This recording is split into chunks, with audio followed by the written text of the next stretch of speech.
just get into the discussions, and I would like to invite Dr. Sharma from Oil India Limited to probably, from your perspective, from company's perspective, what are the kinds of, challenges and barriers you're facing, and what are the kind of opportunities you're seeing, and what is the outlook for you? And yeah, over to you. Thank you, everyone, and thank you. And I would like to thank the organizer for giving me this opportunity to be part of this panel. And as the topic goes, the exploration opportunities in India.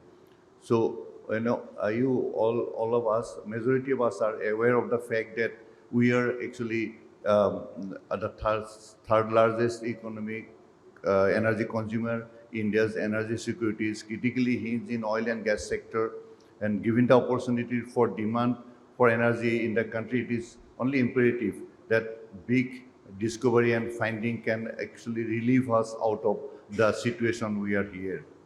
And then towards that, exploration is the only solace for us, and success of exploration, I would like to say. So for any exploration, actually the first step we usually do is that we have a resource estimation which will to be referred to. But then as Oil India is paused, we are having a resource assessment of around 300 billion barrel of oil equivalent. And at the same time, we have successful in monetizing or discovering 86 billion barrel of oil equivalent. So we are still having 200 plus billion barrel of oils awaiting to be discovered and awaiting for a better exploration, better technology, so that this is a forum where you get close to all the fraternity of our domain, and we talk together to find out a solution for all this. And then actually for any of this exploration activity, that kind of regime, exploration regime that Government of India is giving us, it plays a vital role. You have seen that the health regime that we are presently working in has seen lots of changes, lots of learning that has been converted into policies, and then we are going towards a kind of mechanism by which exploration has given the required importance in all angles. So under these circumstances, there are many opportunities and many policy things are taken care of. So one is that revenue sharing model, the marketing and pricing freedom, uniform licensing policy, no revenue sharing for a discovery in category 2 and category 3 basins until we get a windfall gain, and a royalty holiday for 7 years in deep and ultra deep. So if we talk about this relaxation, we are actually genuinely encouraged, and I am sure my counterpart across the globe are also interested in making a deep dive into the ultra deep regions. And the icing on the cake is that actually the last effort that Government of India has given is that exclusive economic zone has been taken out for upstream explorations. My counterpart or big brother ONGC actually has seen this and Oil India is also part of that in many of our exploration ventures, where this restriction has created lots of inconveniences in our last exploration regimes. But here in this relaxation in place, we are really actually excited to go about with this much needed exploration in these things. And on that, actually, another good thing I'd like to take this help of this forum is that I would reach out to the international operators. Please join us for these ventures, because we believe that we don't know everything. We believe that thinking here on the other side of the table gives us better perspective and better look into the things that we are doing. Because here, we are here to do exploration not for the sake of exploration. Exploration leading to discovery. So discovery, we genuinely need all of your help to sail us to this success, because your knowledge on another part of the basins and our knowledge together brings in the coherence and that much needed attention for the exploration that from India is expecting. So I'm really hopeful, because there are lots of tractions happening. by the initiative of ONGC and Oil India with international operators. And we are actually excited to see the conclusions of bringing them together so that we operate under the same umbrella. So that's, you can say, my desire, my dream, but government, India also needs that. So that's my request to all of you. And I hope I have been doing. Yes. And then about that, I hand over to Ashish for taking care of these things. Thank you very much. Thank you, Dr. Sharma, and that was very secondly put. Basically, we need to, lead exploration leading to discovery. I think that's a very, very important point, and partnerships and learning from others and what the feedback which you're getting from the partners is very important. I think these are the things which we had already spoken as a panel before we came here, but these are aspects we'll take forward. Now, calling on Ms. Kumar from BP, your inputs to this panel discussion, starting opening remarks on what you think that are the 2 or 3 levers which can open up all the opportunities for exploration leading to discovery. I think now we have got a lead from Dr. Sharma. Over to you. Thank you very much. So it's a pleasure being here this morning, distinguished guests and fellow panelists. So I think, where we are today in the world is that the world needs reliable, sustainable energy. And, as an integrated energy company, there's always competition for investment. And so we need to create an environment that will support and encourage, exploration opportunities. And, I think as we move forward, exploration is never over, right? There's always opportunities here as we look at improved data quality, right? And we look at the latest technology. Technology is always evolving. I think if we integrate that with human capital, right? So our understanding, our knowledge of the basins, then we will continue to unlock many opportunities here. And when you think of the Indian context and you look at the fact that we have quite a lot of underexplored areas in the deeper waters, you look at some challenges around seismic imaging below basalts. You look at challenges around being able to differentiate between brine sands and hydrocarbon-bearing sands. Use of technology and continuing to look at technology, applying technology is really going to help to support how we reduce risk and how we make better business decisions. So I think, hydrocarbons will continue to play a very important role as we move forward. Many countries are going to require hydrocarbons as sort of their bridge into renewable energy.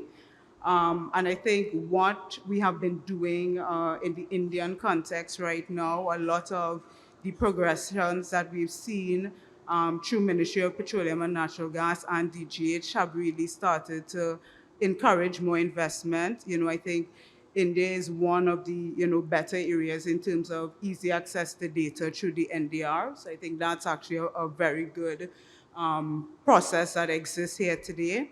When you look at what has been done, sort of in the last year around opening up more or most of the offshore acreage, I think those opportunities are really good, and some of the changes around bidding criteria. So I think those are some really positive things that we've been seeing. Just before you go, one of the areas I think things that we could be focusing on is really looking at more exploration in producing areas, because those are fast to market, and it helps us bridge into some of the more frontier exploration areas. Would also like to see how we think about policies that will help us, in success cases, develop across varying fiscal regimes, RSCs, PSC type opportunities. Would be really, I think, the next level of progression to help to continue the investment that we would like to see in exploration. Indian basins have more to give, and I think we just need to kind of look at how we make sure that we can get after it. Great. There's lots to be taken from your months. I think the key unlocks and levers which you spoke about, the data, technology and knowledge, I think these are the three keywords would really help us all in taking forward this exploration. And on policies, I think already Dr. Sharma has already spoken about all the policies and regulations which are easing up for more exploration. And point well taken, last point well taken on yours, so that we look into further what else can we do in the frontier exploration areas. I would now call upon Ms. Rawat, and you've spoken on data and also on the technology. I think we can go further deeper into it, and then we'll see how we can touch upon other subjects of capacity as well as resources and investment. Over to you, Ms. Rawat. Namaskar, and thank you very much for having me here. Talking about exploration and with a company like ONGC, it's, looking at the possibilities of what we can have, and foremost amongst them is the realization of potential for oil and gas. Just giving some figures before actually coming into the technology or what we are doing.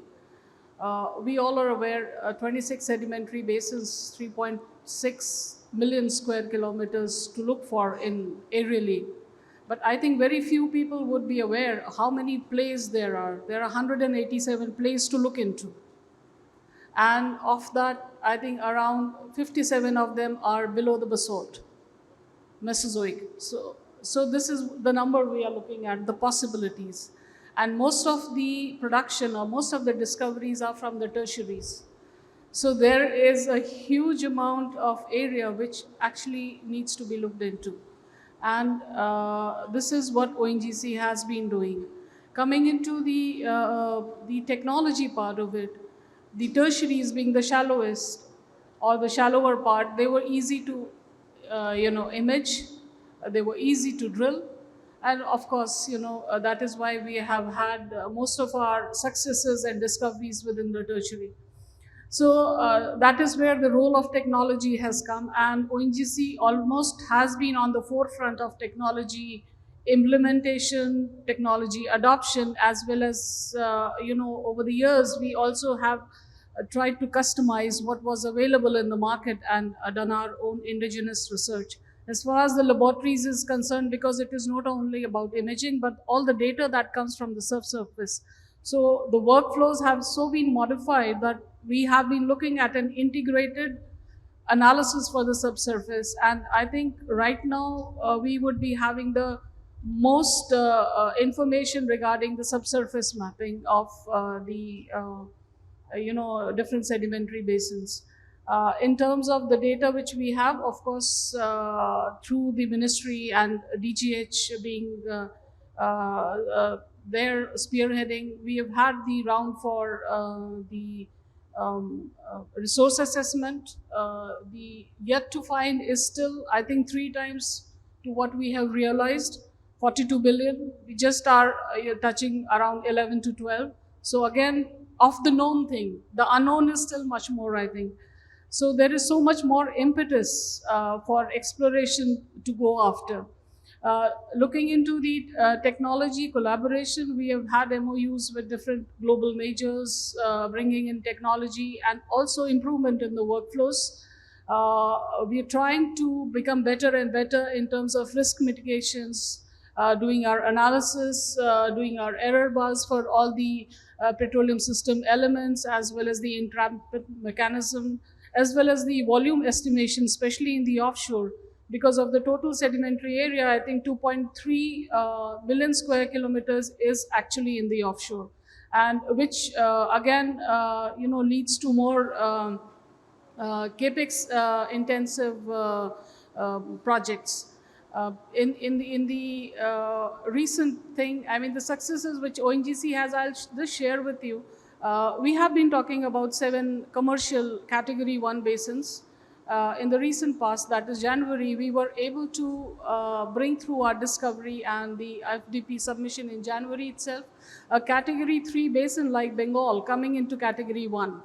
So that is progress enough. And, for the OLP rounds which we have had, I think ONGC must be one of the first companies or the few companies which has already proven the OLP acreages to be good enough to go after. We have had discoveries in the Western Offshore, and we would be monetizing in a year to come, because Western Offshore is relatively easier, having already laid infrastructure there.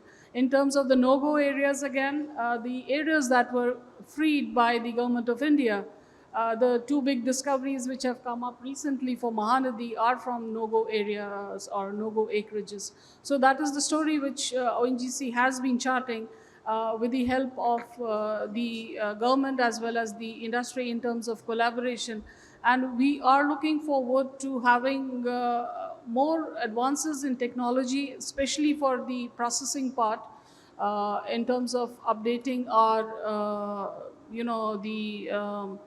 hardware, in terms of updating our softwares. We have taken in a lot of niche companies other than the established service providers in trying to experiment what could be the best outcome in each aspect of the entire gamut of E&P, even because exploration extends into the subsequent development aspect after the declaration of discovery. So that brings in actually the results that come out from discoveries to the fore, so that we can monetize more and more.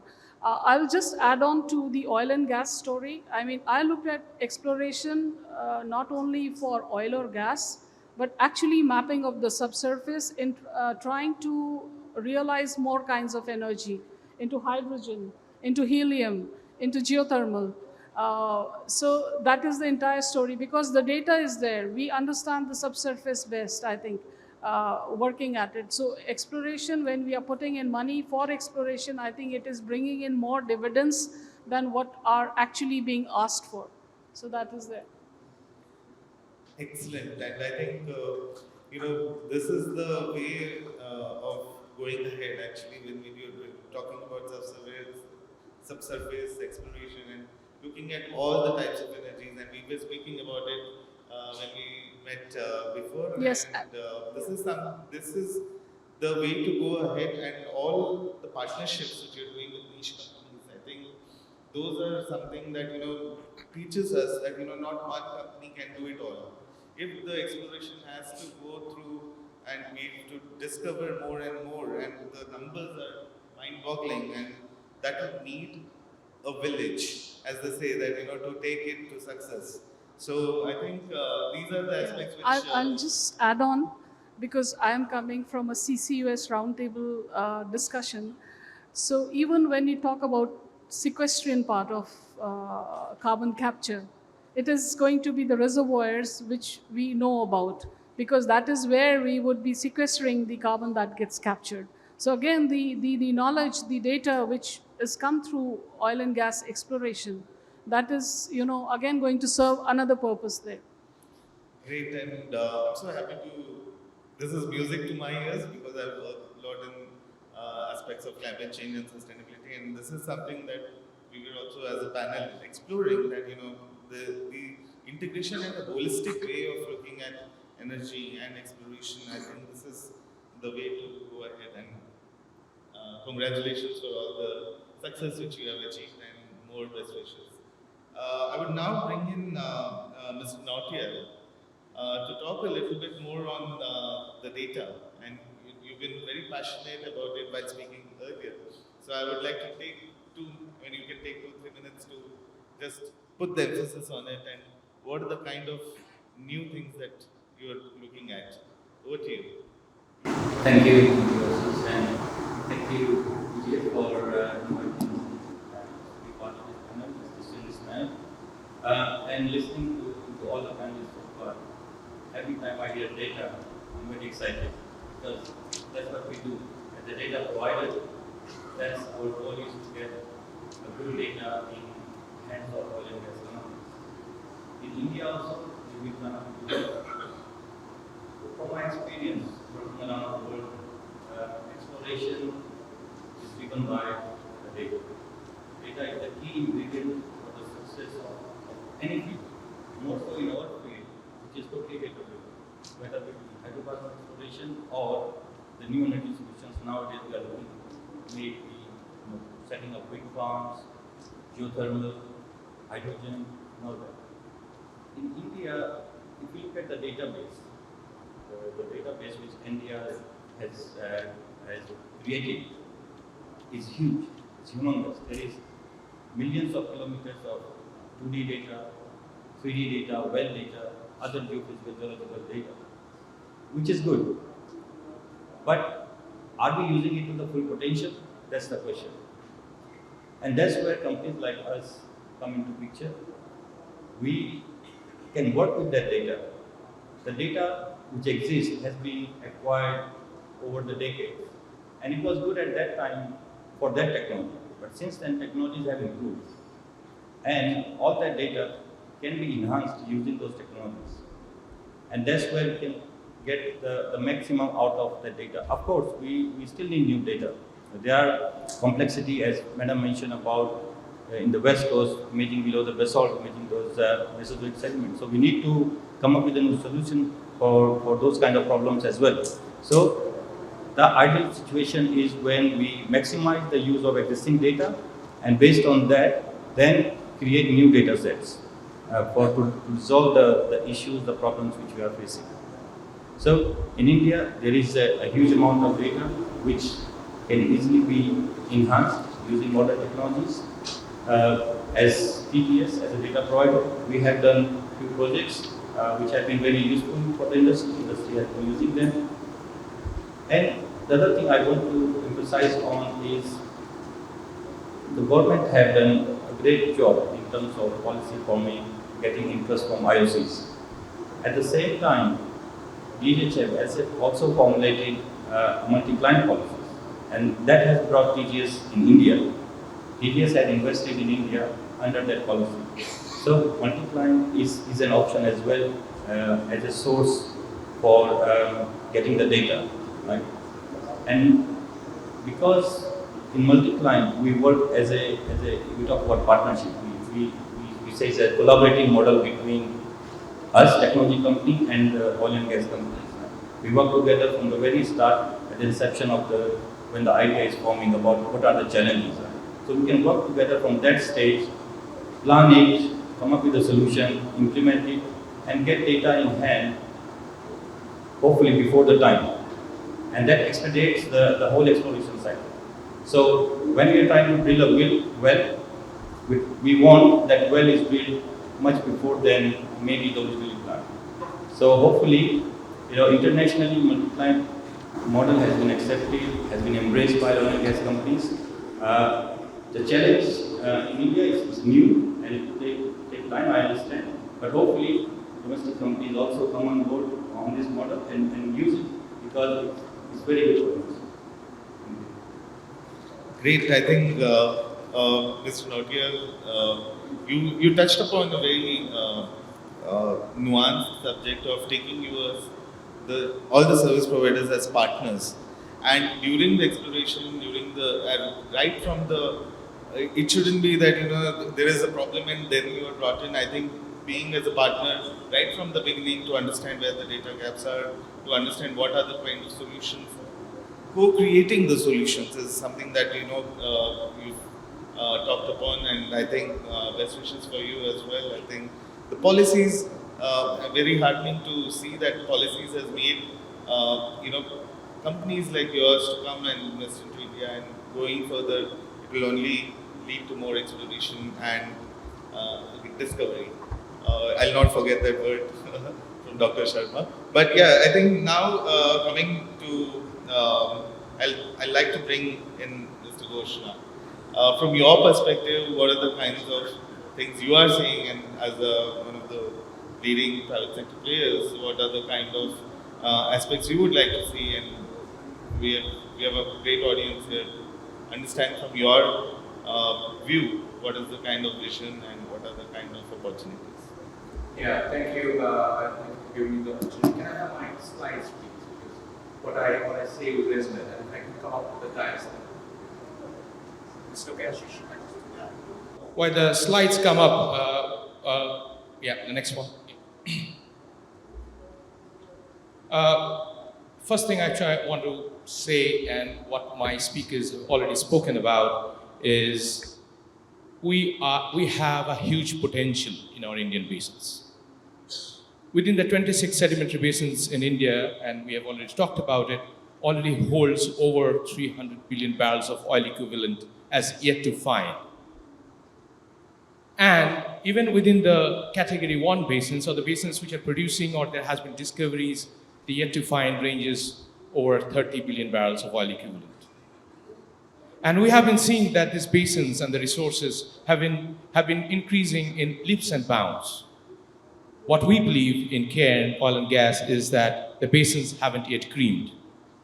It's with technology and new play openers, these basins always jump its cycle and gives us these opportunities for the growth. In India, which is energy hungry, and we always know that we need that hydrocarbon for different purposes, you are in the right place because the opportunity is there. In Cairn Oil and Gas, we have invested in this opportunity for the last 30 years in the country. And we have seen many successes and taking different leaps and bounds in different areas of operations and scaling our productions higher. But what is the challenge today if the opportunity is there? We find a lot of new play types. There has been at least 10 different play types found in the last decade. A lot of them remain stranded. Maybe they are in the tighter reservoir, they are deeper, we need technology, and we need some fiscal and economical enablers to make this work. So while the opportunity is there, and if we partner for these techniques, technology, and have the enablers in place, I think we can make it happen. And I think my fellow panelists already talked about the importance of data, technology, and the integration. I'll just showcase few case studies which we have been undertaking to unlock this potential. And some of them are like using alternative techniques. We are flying airborne FTG and magnetic surveys across different basins of India to unlock the things which we may have not seen or have missed. The picture on the left on the top shows how between two different rift systems, we see another basin sitting there, or the Sanchor subgraben, and just south of some of our discovered fields in the north, and there's huge potential there. Same thing in northeast, in the colored picture to the left there, and we see undrilled structures. As Subodh was talking about, data is critical, technology has moved on, and we have got a huge amount of database in India. Reprocess them, bring those new techniques to image the subsurface. And this is another example where we start to see deep, and we have these images of undrilled prospects. That's the key which lies in bringing in success. While we do whatever we do as geoscientists and subsurface specialists, but key enablers have always been critical in unlocking this potential and being successful in exploration. Today we have to predict better. We have to get those hydrocarbons discovered quickly and even break the life cycle from the discovery to the monetization. And to do all those, these are the critical enablers. We as a community, we as an industry can work together, and government is already working on that, and DGH has already made strong positive moves to make these things happen. Around enabling digital and data transformation, moving to a data lake sort of an environment, harnessing the knowledge of the industry into and crowdsourcing that is very important for the country. How do we bring in new techniques and technology and not just get limited on just the basics or some rudimentary techniques? Because that new techniques, technology, along with that data will bring those new finds. Some relaxation policies on the stranded pools will help to unlock all the potential under the ground and bring it above the ground. And that's the need of the hour. And I think we need more time to execute in this country. So some sort of a time relaxation and exploration merits more time. With all these critical factors, I think we can harness that potential which is already there in our 26 sedimentary basin. I leave that as an initial thought and return it back to the panelists for further discussions. Thank you very much. Thank you so much, Mr. Goshen. Uh, very pertinent points. I think the aspect of uh, crowdsourcing, I think that is one of the key things of knowledge crowdsourcing. This huge amount of knowledge right across this room, and if you all take in that leadership role in exchanging knowledge, and I think one of the key things what Government of India also, and this may be a proposal from the India Energy Week, that there could be a platform created for exchange of knowledge, exchange of data, and basically trying to have everyone come in and give that knowledge, which will be only helpful in further exploration and discovery. I think this is a real pertinent question, and also on the aspect of incentives for as enablers, and we have also spoken about policies already. We've talked about data, and we've talked about platform, and the incentives is also something that. Could I just come? Yes, Mr. Yeah. Talking about data, and this is the data which we already have. What we have been requisitioning, and I have already talked to DGH, is the data acquisition phase. And we all know there are very short timelines for the acreages which are available to us. So what we were seeking is a sort of a multi-client data acquisition itself. If one company is planning airborne surveys or some seismic, I think we should be allowed to come in a sort of a group or a collaboration, so that we can plan and all across the acreages the acquisition aspect of it, because we are finding it very difficult for the aeroplane to take the flight path within a very small acreage. So I think I'm using this platform again to put in a requisition in case we have open acreages around us. The company should be allowed to acquire data, because eventually it comes into the NDR, or if we have some neighboring operator in the vicinity around, so the data acquisition will become slightly less challenging. So that's why, Great. I mean, again, it's bringing it back into the NDR. No, absolutely, and a good session is where we can have all the solutions as well as proposals, and I think this is leading to that. Last but not the least, I would like to invite Mr. Roychaudhury to give his remarks, and we've left with very little time for final remarks. I think we'll go after this. We will go one more round around the entire panel with 1 or 2 minutes of last bit of innovation as well as what next. That question. Over to you, Mr. Roychaudhury. Good morning, everyone. If you can just project those 2 small slides that I have, perhaps I'll be able to convey the message aptly. I'll just come over there. So we have heard since morning the real experts talking about giving a broad scape about what exploration has happened and all. But I would like to touch in a slightly different ways that what importance exploration has and how it can really add up to increase production in the near to short term. Now, the next one, please. If you look at the production in India, barring the recent production from the east coast of ONGC or Reliance, more than 95% of the production is from brownfield. And there's a huge amount of potential of exploration within those brownfield, be it in the shallower zone, be it in the deeper zone, or in the aerial extent.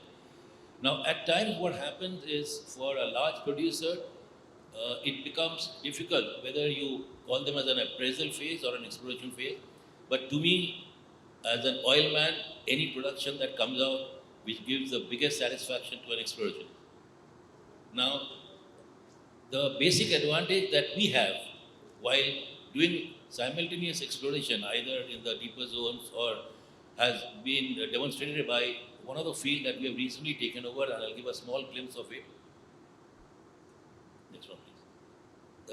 The advantage that we have is the moment you have an additional discovery within an existing block, you already have an infrastructure. So you can immediately put the field on production. Your risk is mitigated because exploration is a high capital intensive, and the basic joy of any exploration is when not only the hydrocarbon is discovered, but when it is put in production. And none better than whether it is Dr. Sharma or Sushma ji or Biswanath, my friend, and the veteran sitting here will definitely do it. So what a small operator and a medium operator should do, we will discuss in the next round, as Ashish has said, but the potential that we feel that we have within the producing assets is enormous. So if we are looking at a window of 3 years, we are sure that at least we have done an internal survey, between 2 and 5% of the production from the field can go up. And I'll just touch upon a small example of one of the fields that we have. This is one of the field in Ahmedabad. This field is in production. This was given on a pre-nel, and this field is in production for more than 20 years. If you look at to the left, the majority of the wells that were drilled in the last 20 years, and the production was from perhaps 1/3 of the area. But if you go to the eastern side flank, that is after we took over the management about 18 months back, we drilled 6 wells in that area, and we have doubled the production. And we've got excellent support from my friends and colleagues in DGH. Many of them are sitting over here, and they know the history, they know the background, and they know how we have added value.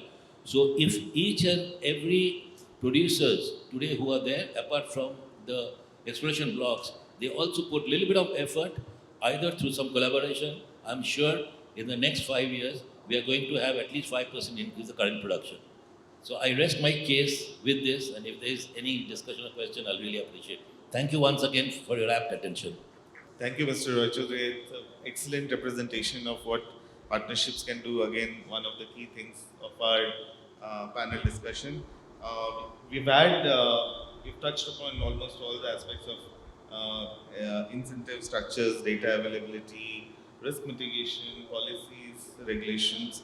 What we have not touched upon is on the people agenda. I think it's very important aspect I want to bring to the table also on the capacities. Now, I would keep it open to the panelists if somebody wants to talk about it. Just 1 minute and rest, and just pass it on to the next person to what else or what is the missing element which we need to further enhance our exploration activities towards discovery. So over to anybody who would take up the people agenda and capacities. Okay, I'll pass it on to Dr. Sharma, and then we'll move. Thank you.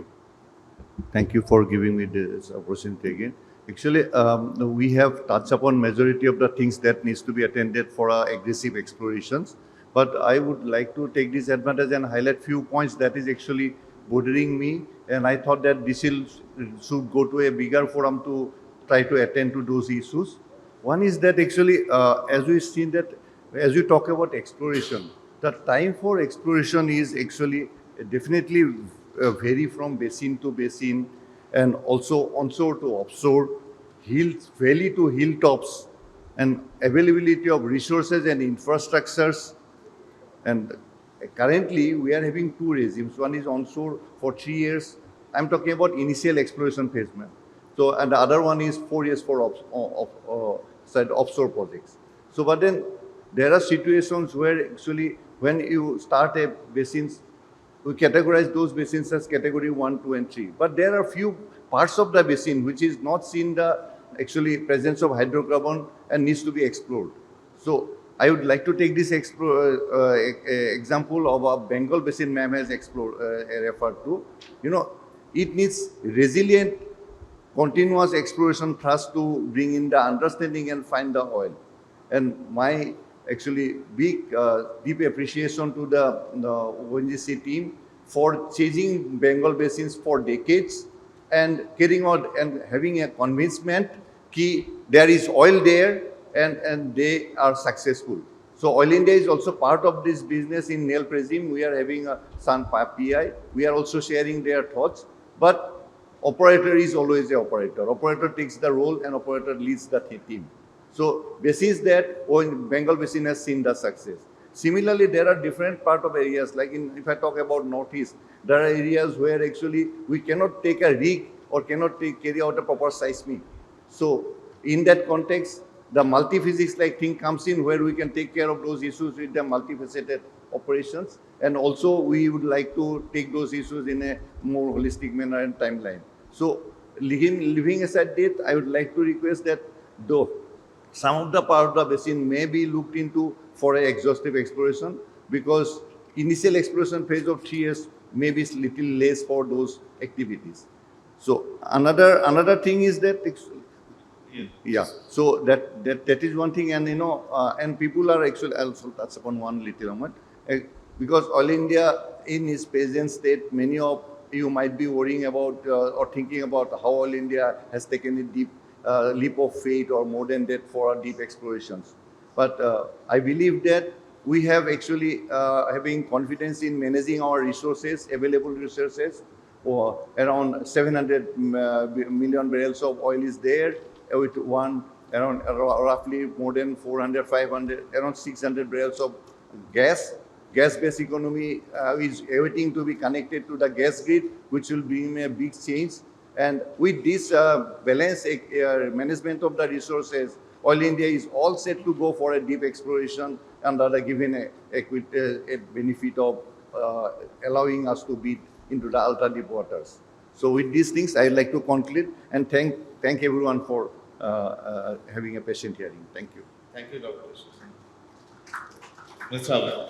So, I mean, just sort of, talking about, we've spoken a lot about technology, we've spoken a lot about data. It actually only comes together with people and knowledge. So I think, you look at the room that we have, the amount of experience and knowledge of Indian basins. We have a lot of, global expertise. BP is looking at starting up a new center, bringing in some of that global knowledge.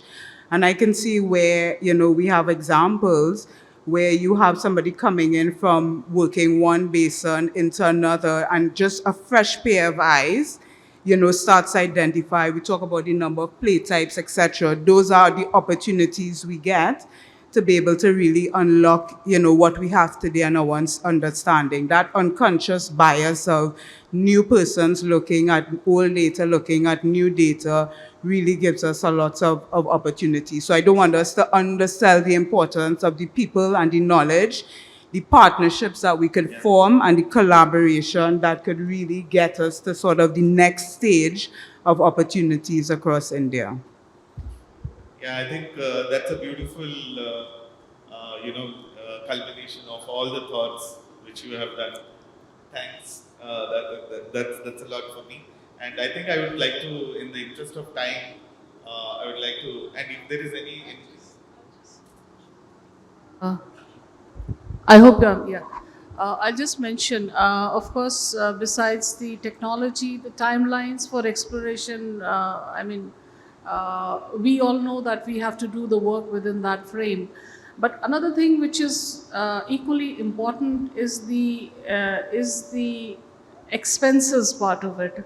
We are talking in trying to acquire more and more acreages, but the expenditure which gets allocated for exploration, because most of the time we see something which is in the horizon in terms of the returns coming from it. So a lot of times it gets difficult to actually justify the expenditure now, and trying to take a piece of cake from the company's budget. But of course that is from within. But what I would like to say, and especially for difficult areas, and we have been trying to push this for the past 2 years, is recategorization of some of the basins. Some parts of basins, like for the example in Northeast, I know it is both of the basins, that is Assam Shelf as well as Assam Arakan Fold Belt. They are actually categorized as Category 1 basins, but in the Fold Belt, I think hardly 10 to 15% of the area is accessible, even for seismic. So, actually calling it Category 1, and that is what I think some of the international majors are also looking at, is recategorization of some of the areas, or then we get offered some tax benefits for exploring those areas, and trying to somehow maximize the budget for exploration into trying to go into these areas. Yeah, absolutely, and I think some of the key things, and even Mr. Ghosh also mentioned about that in his presentation. Definitely, fiscal incentives, tax incentives, and other things. Definitely. Just one minute. I've got. I won't only take more 1 than minute. I won't take more than 30 seconds. I would just like to use this panel. You have Oil India, ONGC, Cairn. So you have discoveries, but sometimes that may not be fitting into your own business schemes within the timeline. So it is here, the small and medium operators like us, we can really come and add value, take a single well discovery to its logical conclusion within a couple of years, put on production. So please consider that as a business model and consider that as a partner and not somebody else coming from outside. Thank you. Absolutely, partnerships are eminent. We are all going to be friends, and we are going to explore and discover. That's the. Over to you, Mr. Bush. Yeah, you talked about capacity, and we talk about capacity and what we do in exploration these days. The key thing is efficiency. How do we bring that efficiency on the table, especially on the exploration phase, where we invest with a lot of risk capital? We want to preserve our risk capital to be well counted for all the successes for the future. So I think again, collaboration, partnerships is all we've been talking about, and how we become efficient in predicting what we say and taking that space of harnessing the knowledge, collaboration, partnerships, and the human capital together, and the knowledge is critical. Thank you, Mr. Being Notiyal. efficient is the key thing. That was very efficient, 30 seconds. Mr. Notiyal.